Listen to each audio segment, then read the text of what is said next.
రాష్ట్ర న్యాయవాదులారా అందరికీ నమస్కారం.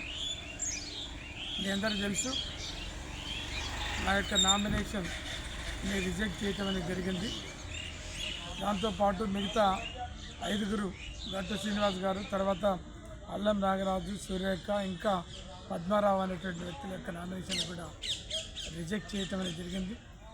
ముఖ్యంగా నామినేషన్ రిజెక్ట్ అయిన కాడి నుంచి ఇప్పటి వరకు కొన్ని వేల మంది న్యాయవాదులు ఫోన్లు చేయడం, నా ఆఫీస్కి రావటం, ఎలా జరిగింది, ఏం జరిగింది అనేటటువంటిది అడుగుతాం.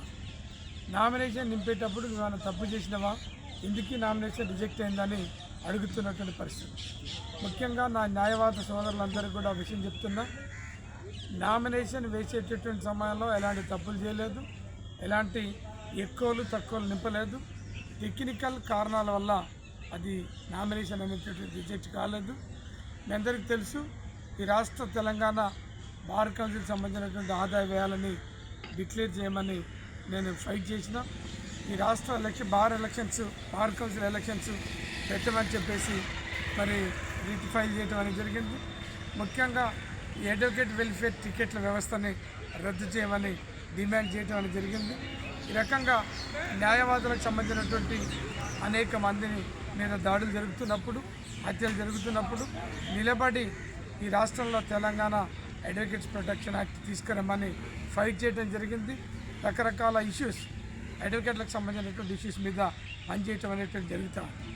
ముఖ్యంగా నా మీద ఒక డిసిప్లినరీ కమిటీకి సంబంధించినటువంటి కేసులు ఉన్నాయనేటటువంటి ఒక కారణంతో నా యొక్క నామినేషన్ని రిజెక్ట్ చేయటం అనేది జరిగింది. నేనేమంటా అంటే, ఈ రాష్ట్రంలో 2003, 2005 మంది 205 మంది ఈ నామినేషన్స్ వేస్తే దాంట్లో 30 మంది మీద క్రిమినల్ కేసులు ఉన్నాయి, డిసిప్లినరీ యాక్షన్ కేసులు ఉన్నాయి. వాళ్ళందరినీ ఎవరి యొక్క రిజెక్ట్ చేయకుండా, మరి దాంట్లో రేప్ కేసులు ఉన్న వాళ్ళు ఉన్నారు, మరి కొంతమంది జడ్జీలను కొట్టినటువంటి కేసులు ఉన్నారు, కొంతమంది పెద్ద 10 years పంచబలకు సంబంధించినటువంటి నేరాలలో పాల్గొన్నటువంటి వ్యక్తులు మరి నామినేషన్ వేయడం జరిగింది. వాళ్ళందరినీ వదిలిపెట్టి నా మీద కావాలని చెప్పేసి నా నామినేషన్ని, నాతో పాటు మిగతా వాళ్ళ యొక్క నామినేషన్లని మరి కావాలని రద్దు చేసినట్టుగా, రిజెక్ట్ చేసినట్టుగా మొత్తం రాష్ట్ర వ్యాప్తంగా అడ్వకేట్లందరూ కూడా మరి చర్చించుకుంటున్నటువంటి పరిస్థితి ఉంది. ముఖ్యంగా ఈ ఎలక్షన్ సంబంధించినటువంటి నోటిఫికేషన్లు రాష్ట్రంలో మరి ఒకటి ఎలక్షన్ కమిటీని అపాయింట్ చేయాలి.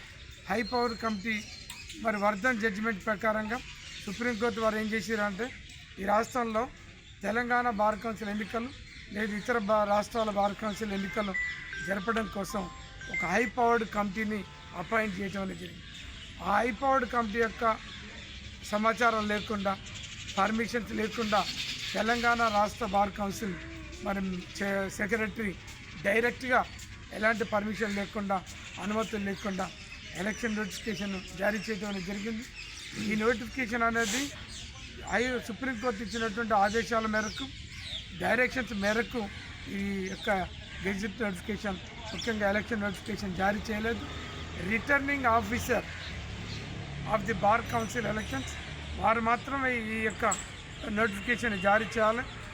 మరి బార్ కౌన్సిల్ సెక్రటరీకి ఏ రకం కూడా మరి లోకస్ లేకుండా, జ్యుడిషియల్ లేకుండా ఎలక్షన్ నోటిఫికేషన్ జారీ చేయడం జరిగింది. దాని మీద మేము హై పవర్ కమిటీకి, తర్వాత సూపర్వైజరీ కమిటీకి, చీఫ్ జస్టిస్ ఆఫ్ ఇండియా గారికి అందరికి కూడా మేము కంప్లైంట్ పెట్టినాం. అవన్నీ కూడా విచారణ జరుగుతున్నాయి. ముఖ్యంగా అనేక మంది రాష్ట్ర వ్యాప్తంగా వేల మంది న్యాయవాదులు అందరూ కూడా ఫోన్ చేస్తారు. మేము హైకోర్టులో ఈ రిజెక్ట్ చేసినటువంటి ఈ నామినేషన్ మీద సుప్రీంకోర్టులో మేము ఒక స్పెషల్ రిట్ పిటిషన్ ఫైల్ చేయడం అనేది జరిగింది. అది రేపు లేదు ఎల్లుండి లిస్ట్ అవుతుంది. 100% మనకు ఇచ్చినటువంటి రిజెక్షన్ ఆర్డర్ని సెటిసైడ్ చేయించి మరి కావాల్సినటువంటి ఒక ఆర్డర్ తీసుకొని బరిలో ఒక న్యాయవాదిగా బార్ కౌన్సిల్ మెంబర్గా నేను బరిలో ఉంటున్నా. నాతో పాటు గట్టు శ్రీనివాస్ గారు కూడా ఉంటారు. మేము ఈ ఎన్నికలలో పోటీ చేస్తున్నాం.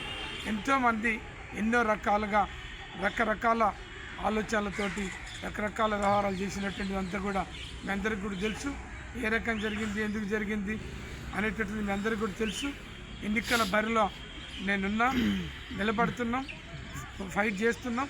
మీ న్యాయవాదులకు సంబంధించినటువంటి సమస్యల విషయంలో ఏ కేసులు పెట్టినా, ఏ నామినేషన్లు విత్డ్రా చేసినా వెనుకకు పోయేది లేదు. నిలబడతాం.